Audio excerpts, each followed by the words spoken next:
ہم نے شعار انبیاء سمجھ کر اس بات کو نہیں سمجھا، لیکن آج ان کی باتوں پر غور کرتے ہیں، کیونکہ انگریزی سکولوں میں کہا جاتا ہے کہ بچہ دن رات کو نہیں سوئے گا جلدی، صبح اٹھے گا تو پڑھ نہیں سکے گا۔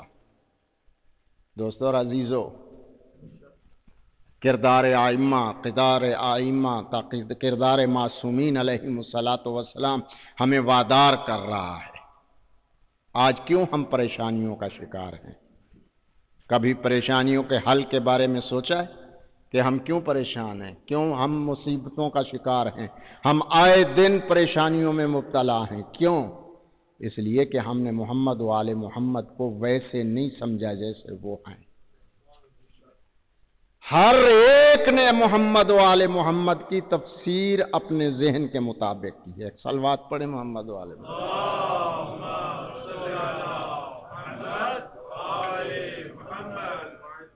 تفسیر وہ ہے کہ جس کے بارے میں رسول کہہ رہے انا مدینۃ العلم وعلی بابھا، الفاطمہ بضعۃ منی، فاطمہ میرے جگر کا ٹکڑا ہے۔ لوگ یہی ترجمہ کرتے ہیں نا، جگر کا ٹکڑا نہیں ہے بلکہ رسالت کا ٹکڑا ہے۔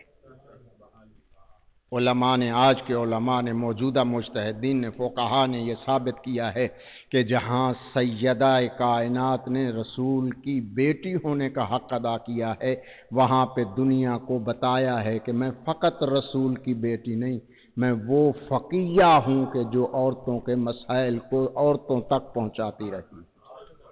برائے عظمت فاطمہ الزہرا بلند تر صلوات۔ اللہم صل علی محمد وآل۔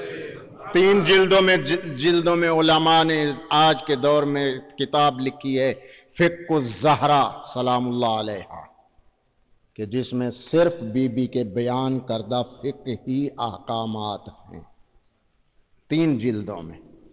یعنی بی بی صرف رسول کی بیٹی نہیں تھی، اور رسول نے اس ناطے سے نہیں کہا تھا کہ یہ میرے رسالت کا ٹکڑا ہے، بلکہ یہ بتایا کہ جس طرح میں مقام رسالت پر رسول ہوں، یہ فاطمہ اسی مقام پر زہرا ہے۔ بی بی کے القاب ہیں، بہت سارے القاب ہیں، لیکن ایک لقب کا تذکرہ کرنا چاہتا ہوں کہ صدیقہ بی بی کا لقب ہے۔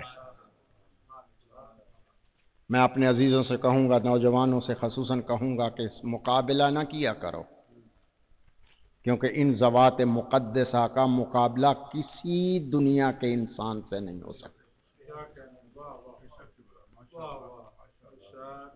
یعنی ہم اتنے پست ذہن ہو گئے ہیں، اگر کسی نے القاب امیر المومنین کے چرا لیے تو ہم نے اپنے امیر المومنین کے القاب کو کہنا چھوڑ دیا۔ صدیق اکبر علی کا لقب ہے، فاروق اعظم علی کا لقب ہے۔ میں کہا کرتا ہوں کہ القاب چوری کرنے سے منصب نہیں ملتا، بلکہ القاب کا مرقع ہونے کی وجہ سے منصب ملتا ہے۔ بی بی کا لقب ہے صدیقہ۔ علماء نے صدیقہ کی جو تعریف کی ہے، وہ صدیقہ کسے کہتے ہیں؟ دوستو، صدیقہ اسے کہتے ہیں کہ جو فی الواقع میں ایک واقعہ نہ ہو اور بی بی کی زبان سے نکل جائے، وہ ہو جائے، اسے صدیقہ کہتے ہیں۔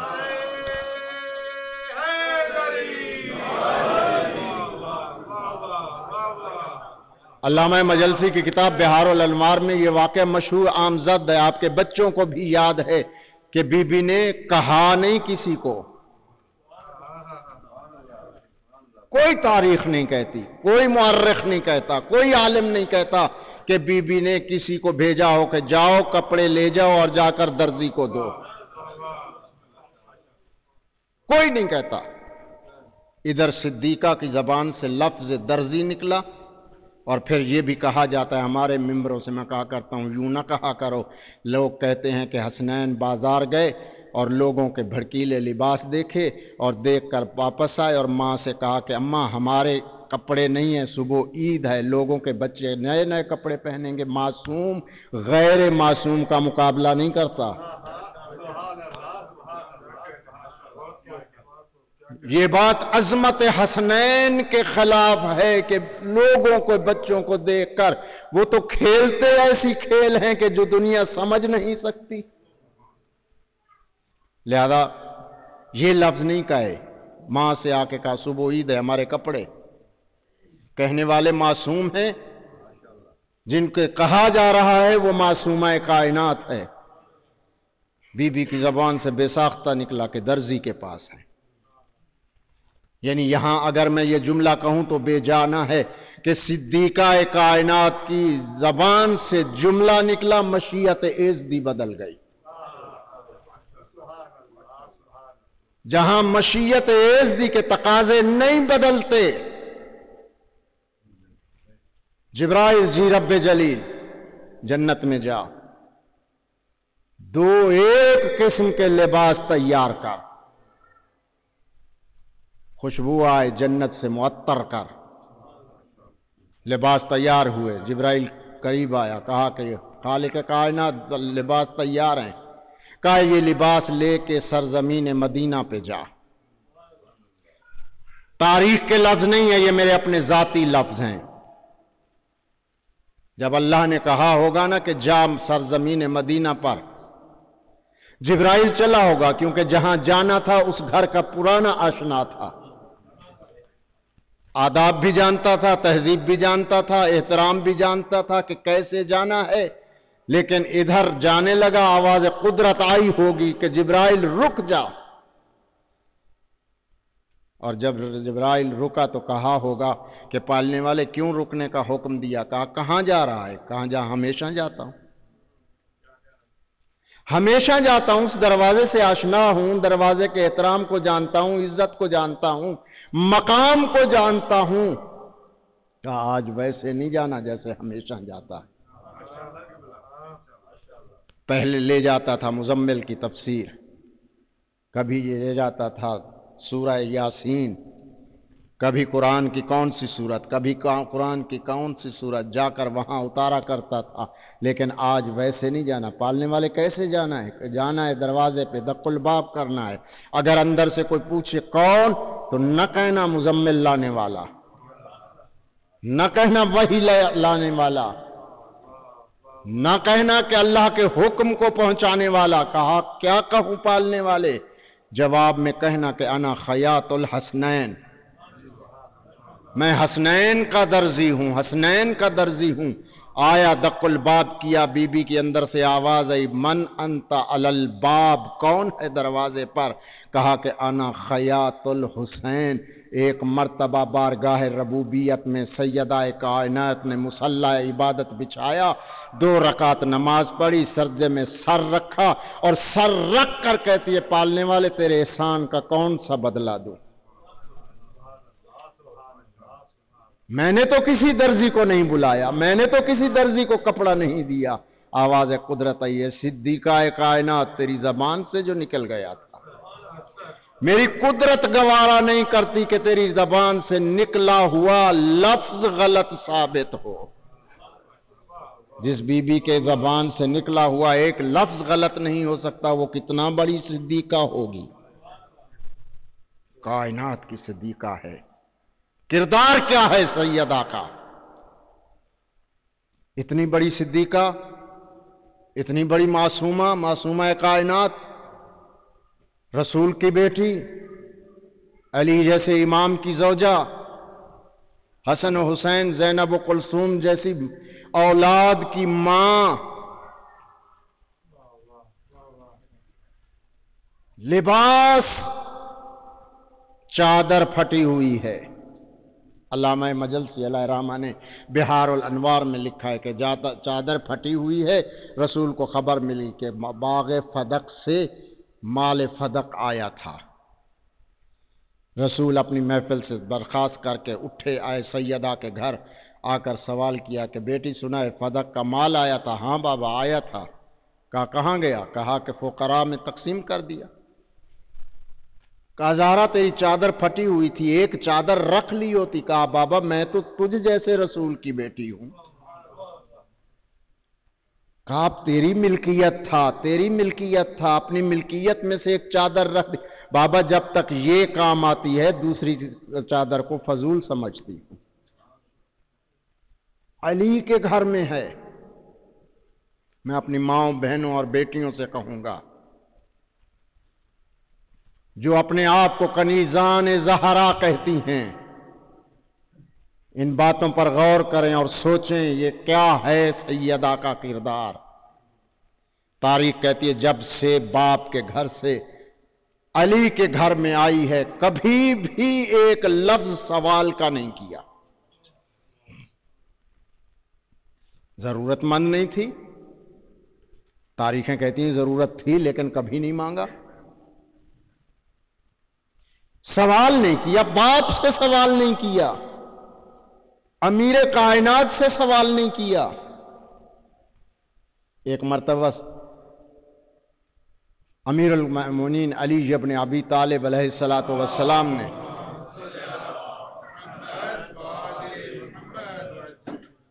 مسجد سے آئے، گھر میں داخل ہوئے، سیدہ کائنات کے چہرے کو دیکھا، دیکھ کر کہا کہ سیدہ آج میرا دل کہتا ہے کہ تو مجھ سے کچھ مانگ۔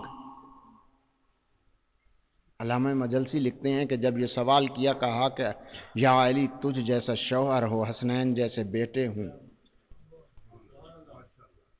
رسول جیسا میرا بابا ہو، مجھے مانگنے کی کیا ضرورت ہے؟ کہا نہیں، ذرا میرا دل چاہتا ہے مانگ۔ بے ساختہ سیدہ نے کہا کہ یا علی اگر حکم امامت ہے، کتنی بڑی فقیہ ہے، ضرورت نہیں ہے، مانگنے کی ضرورت نہیں ہے، خواہش نہیں رکھتی میں، کیونکہ حکم امام ہے، تعمیل کے لیے حاضر ہوں۔ کہا کہ حکم ہے، جب ادھر حکم کا نام آیا کہا کہ یا علی انار چاہیے، بے موسم بے وقت۔ علی نے سنا، اٹھے، جیسے آئے تھے ویسے ہی اٹھے، سوچتے آئے، غور کیا ہوگا یہ میرے لفظ ہیں، علی کو سوچنے کی کیا ضرورت ہے؟ کائنات کا وارث ہے، کائنات کا مالک ہے، علم لدنی کا مالک ہے، علی نہیں جانتا تو اور کون جانتا ہے؟ آئے یہودی کے دروازے پہ دق الباب کیا، یہودی باہر نکلا، یا علی مجھے حکم دیا ہوتا میں آپ کے پاس آتا۔ مولا فرماتے ہیں پیاسا کنویں کے پاس آتا ہے، آج علی ضرورت مند بن کر آیا ہے۔ کہا حکم دیجئے، کہا کہ میں نے سنا ہے تیرے باغ میں انار جو ہیں بے موسم لگتے ہیں، تیرے گھر میں آئے ہیں انار چاہیے۔ کہا یا علی آئے تو تھے، ہم نے تقسیم کر دیے، دے دیے جس کو دینے تھے۔ کچھ دیر گزری، بیوی نے خبر گیری کے لیے قریب آئی، دیکھا کہ کتنی دیر ہو گئی ہے، دروازے پہ دق الباب ہوا تھا، ابھی واپس نہیں آیا۔ یہ باتیں سنی تو ایک مرتبہ علی سے وہ یہودی کہہ رہا تھا کہ دے چکے ہیں، اور ایک مرتبہ علی خاموش ہوئے، بات نہیں کی، اور اندر سے آواز آئی کہ بلایا، اور بلا کر کہا کہ کون آیا؟ کہا امیر المؤمنین علی ابن ابی طالب۔ کیا چاہتے ہیں؟ انار۔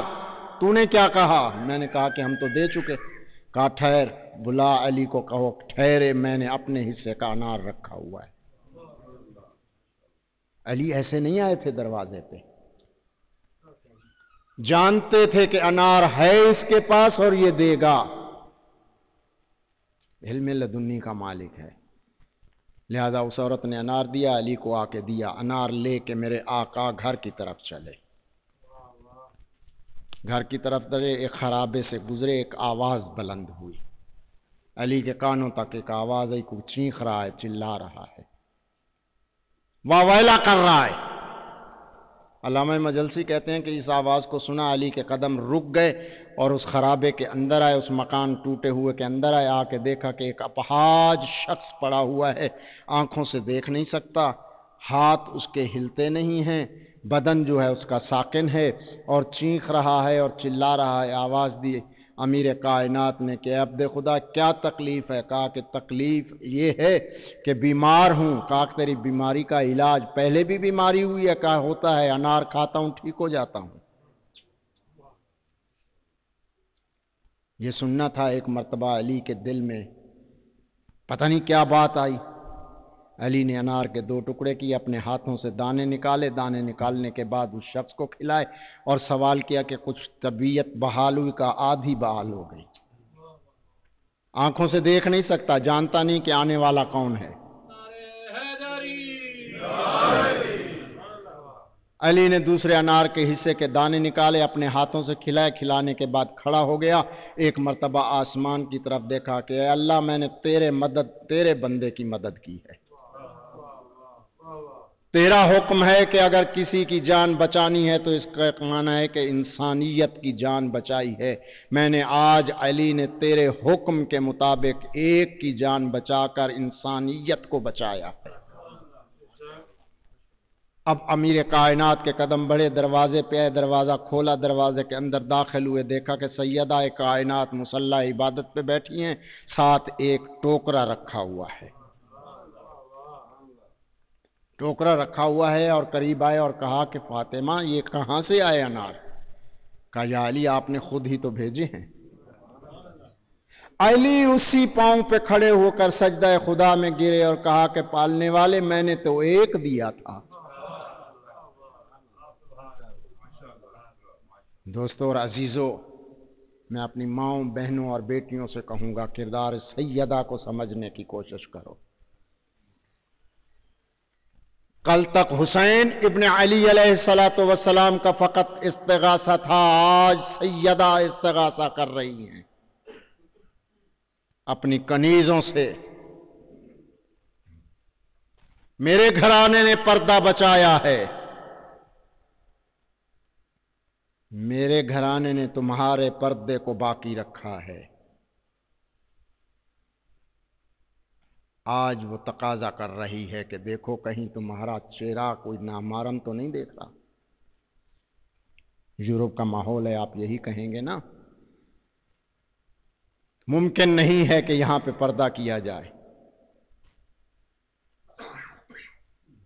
فقہا کہتے ہیں اور ائمہ علیہم السلام کہتے ہیں جہاں دین اور شریعت نہ بچتی ہو وہاں تمہارا رہنا حرام ہے۔ میری ماں، میری بہنوں، لفظ سخت ہیں، آپ کو پریشانی ہوگی، شاید آپ گھروں میں جا کر اپنے شوہروں سے، اپنے بیٹوں سے، اپنے بچوں سے کہیں کہ کیسا مولوی منگوایا ہے کہ جو پہلے دن ہی ہمارے خلاف بول رہا ہے۔ میں خلاف نہیں بول رہا، میں شریعت محمد کو بتا رہا ہوں۔ محمد و آل محمد بلند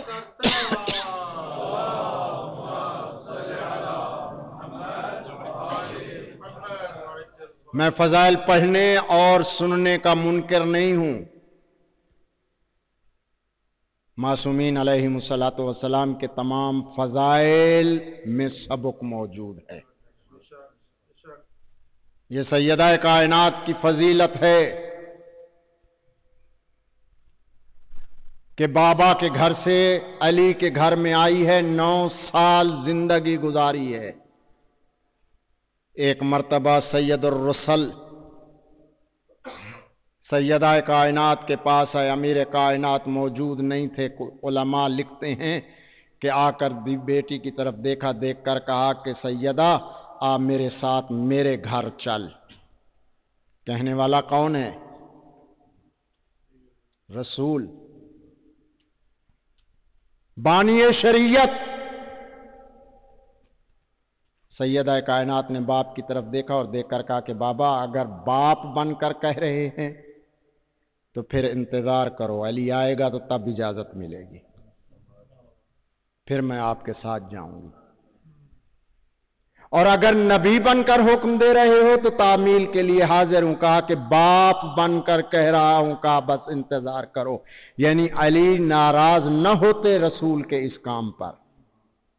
علی کو یقین تھا، رسول لے کے جانے والا تھا، اپنی بیٹی کو لے کے جا رہا تھا، رسول نہ ناراض تھے۔ لیکن سیدہ نے بتایا شریعت کیا کہتی ہے، شریعت کی پاسداری کسے کہتے ہیں۔ سیدہ کائنات گھر میں ہیں، رسول بیٹھے ہوئے ہیں، دروازے پر دق الباب ہو رہا ہے اور آنے والا کہہ رہا ہے کہ میں رسول کو ملنا چاہتا ہوں۔ اور ادھر ملنے کی آواز آئی. بی بی نے کہا کہ بابا کون آئے دروازے پر؟ کہا کہ میرا نابینا صحابی آیا ہے اور میں نے اسے کہا آ جا. کہا بابا اسے روکو، ابھی نہ آئے، میں حجرے میں چلی جاؤں پھر آوے. تاریخ کہتی ہے کہ جب رسول نے یہ لفظ سنے کہا سیدہ وہ تو آنکھوں سے نابینا ہے، وہ نہیں دیکھ رہا تجھے. پردہ کس چیز کا؟ کہا بابا وہ نہیں دیکھ رہا، میں تو دیکھ رہی ہوں. سلمان محمدی سے ایک دفعہ رسول نے سوال کیا کہ عورت کی عفت کس میں پوشیدہ ہے؟ سلمان فارسی نے جب جواب دیا تو رسول مسکرائے، کہا کہ سلمان یہ تیرا جواب نہیں ہے. کہا یقیناً یا رسول اللہ میرا جواب نہیں ہے، اس لیے کہ میں جانتا تھا کہ آپ سوال کریں گے، میں بی بی سے پوچھ آیا تھا. بی بی نے کیا جواب دیا کہ عفت کس میں پوشیدہ ہے؟ کہا کہ نہ محرم کی نگاہ نہ محرم پر نہ پڑے، نہ ہی عورت نہ محرم کو دیکھے، نہ مرد نہ محرم عورت کو دیکھے. دونوں کے لیے حکم ہے. دوستو اور عزیزو، اگر آج ہم پاسداری نہیں کریں گے تو اور کون کرے گا؟ ایک صلوات پڑھے محمد وآل محمد.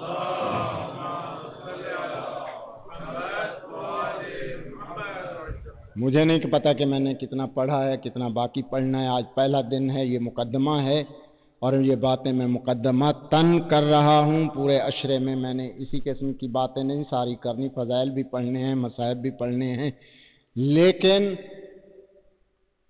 آج تقاضا یہ ہے کہ کردار کی بلندی کے ساتھ دشمن کا مقابلہ کیا جائے. اور اگر ہم دشمن اپنے کو پہچاننے کے باوجود بھی کردار کی بلندی پیش نہ کر سکے تو پھر رسول شکایت کریں گے. کسی زمانے میں علی والوں کا کردار کیا تھا؟ حاکم وقت یہ نہیں کہتے تھے کسی شیعہ کے دروازے پر جا کر دق الباب کریں. ان باتوں پہ داد نہیں ملتی، صلوات کوئی نہیں پڑھتا، نعرہ کوئی نہیں مارتا، چپ کر کے سنا جاتا ہے. لیکن بڑے خاموشی سے آپ سن رہے ہیں، مجھے بھی سکون آ رہا ہے کہ سن رہے ہیں اور سمجھ رہے ہیں. بلکہ کہا جاتا تھا مسجد میں چلے جاؤ، مسجد میں جو رکوع و سجود میں مصروف ہو اسے پکڑ کر آؤ، اس لیے کہ وہی علی والا ہے. یعنی علی والے کی شناخت اللہ کی عبادت تھی. اس خاندان رسالت نے ہر مقام پر اللہ کو عظمت عطا کی ہے، مقام توحید کو دنیا میں پھیلایا ہے. صلوات پڑھیں محمد.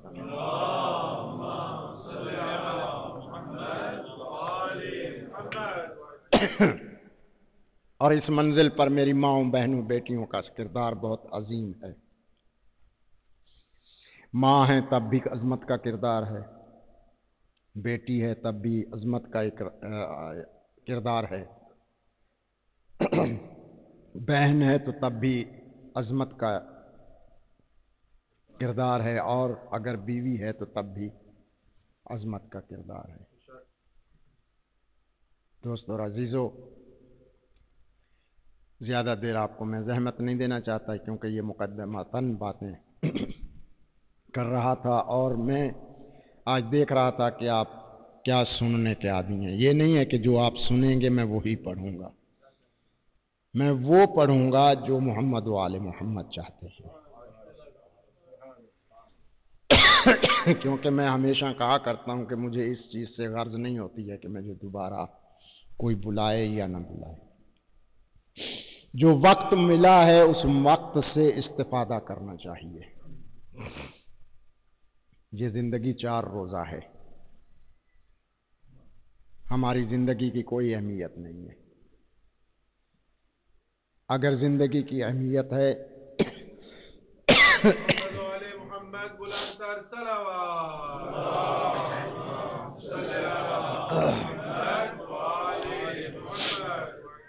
تو صرف اور صرف معصومین علیہم الصلاۃ والسلام کی ہے. اگر اس زندگی نے وفا کرنا ہوتی تو ائمہ علیہم الصلاۃ والسلام سے کرتی. اگر اس دنیا نے وفا کرنی ہوتی تو انبیاء علیہم الصلاۃ والسلام سے کرتی. اور جس کی ابتدا کے لیے آج یہاں تم جمع ہوئے ہو، اس حسین ابن علی کا مقام بہت بلند ہے، جس کی بلندی کا اندازہ یہاں پہ لگایا جا سکتا ہے۔ 1,24,000 نبی جہاں سے منزل تکمیل تک نہیں پہنچ سکے، وہاں حسین منزل تکمیل تک پہنچا ہے۔ میں آج مصائب تو سیدہ کا پڑھوں گا، کیونکہ اس کے بیٹے کی صف ماتم پہ آئے ہو اور اسی غرض سے آئے ہو کہ جا کر پرسا دو۔ مجھے سمجھ نہیں آ رہی ہے کہ میں آج پرسا کس کو دوں۔ کیوں؟ اس لیے کہ اس صف ماتم کا وارث رسول بھی ہے، اس صف ماتم کا وارث حسین بھی ہے، علی بھی ہے، حسن بھی ہے، زینب و کلثوم بھی ہیں۔ یہ پورا خاندان اس صف ماتم کا وارث ہے۔ میں نے علماء سے سنا ہے کہ جب تم صف ماتم بچھاتے ہو، پڑھنے والے اسی طرح پڑھتے ہیں کہ اس سے صف ماتم پہ صرف تم نہیں بیٹھتے، بلکہ آپ کے امام سید سجاد جو زندگی کے 35 سال روئے ہیں، 35 سال کہنا آسان ہے، وہ بھی اس صف ماتم پہ آ کے بیٹھتے ہیں۔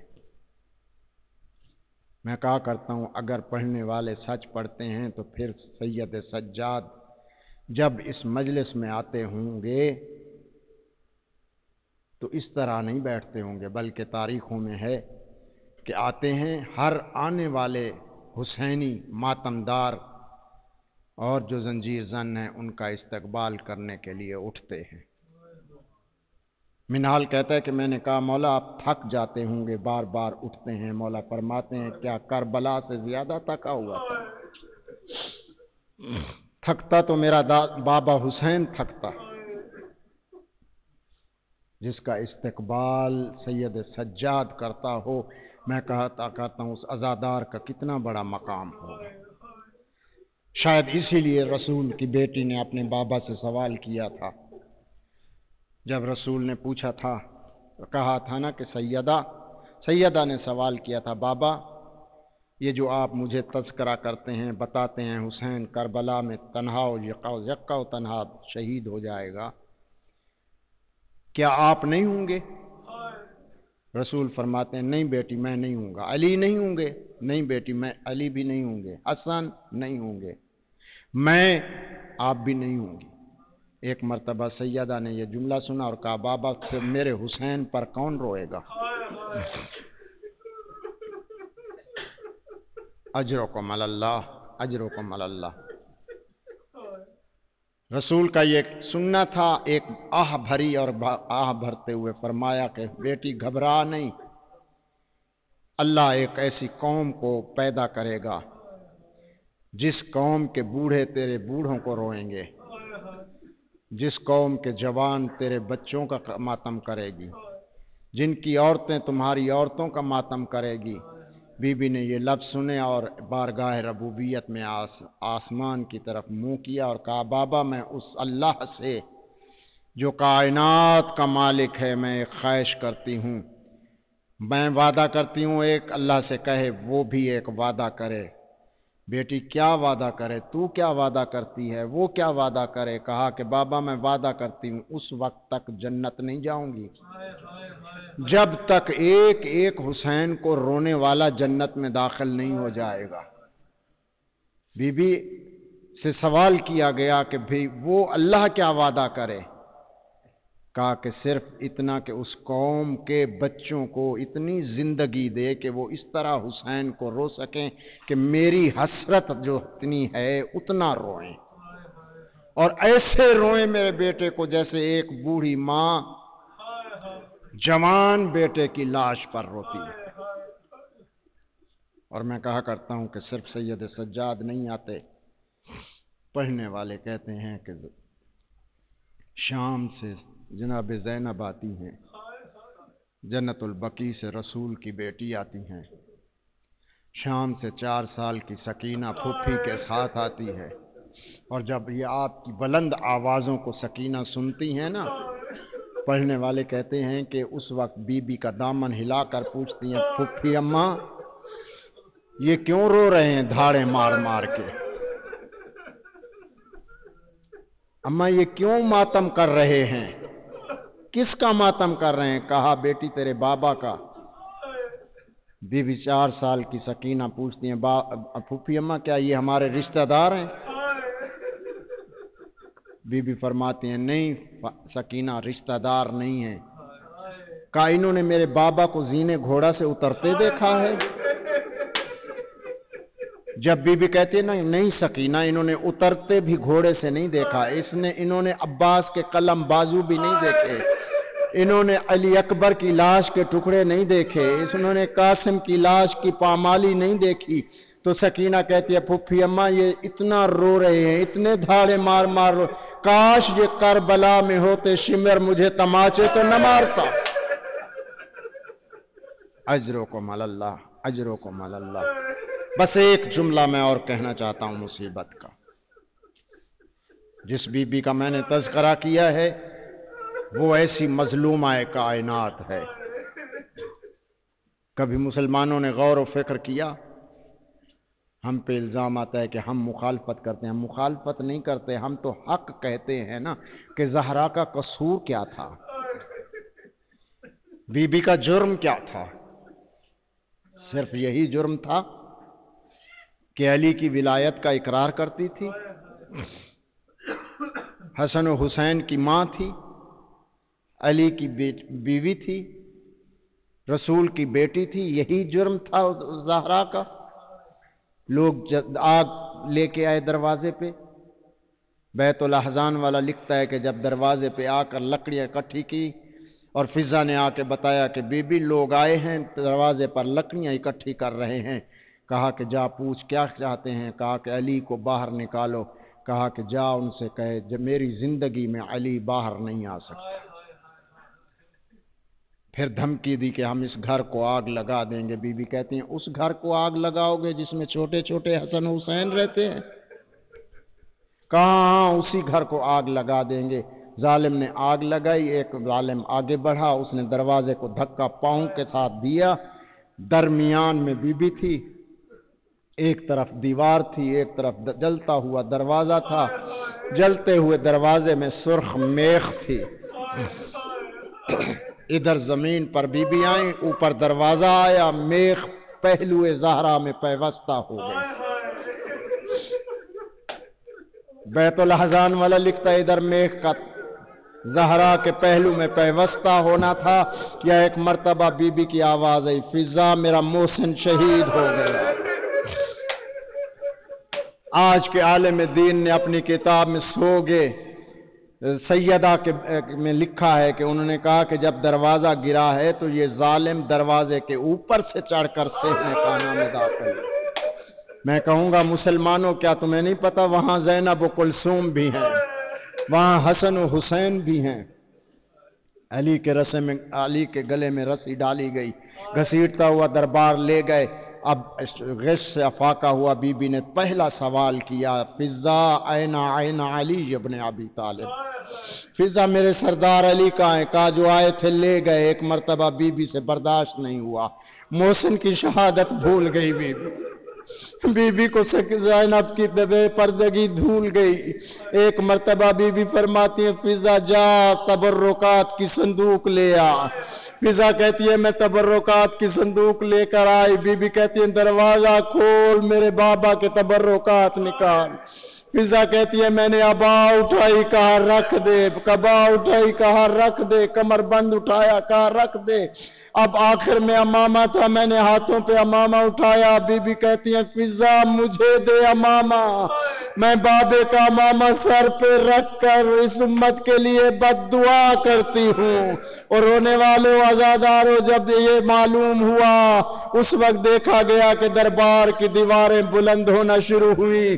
علی نے سلمان کو بلایا اور بلا کر سلمان جا رسول کی بیٹی کو کہے کہ امت کے لیے بد دعا نہ کرے، مدینہ غرق ہو جائے گا.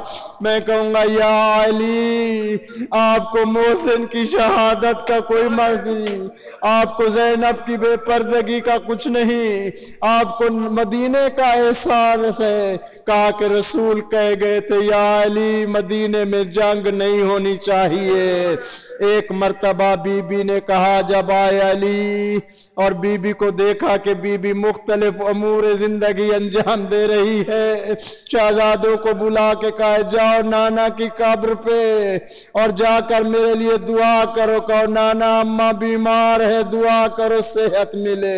ایک مرتبہ شہزادے دوڑتے ہوئے نانا کی قبر پہ آئے.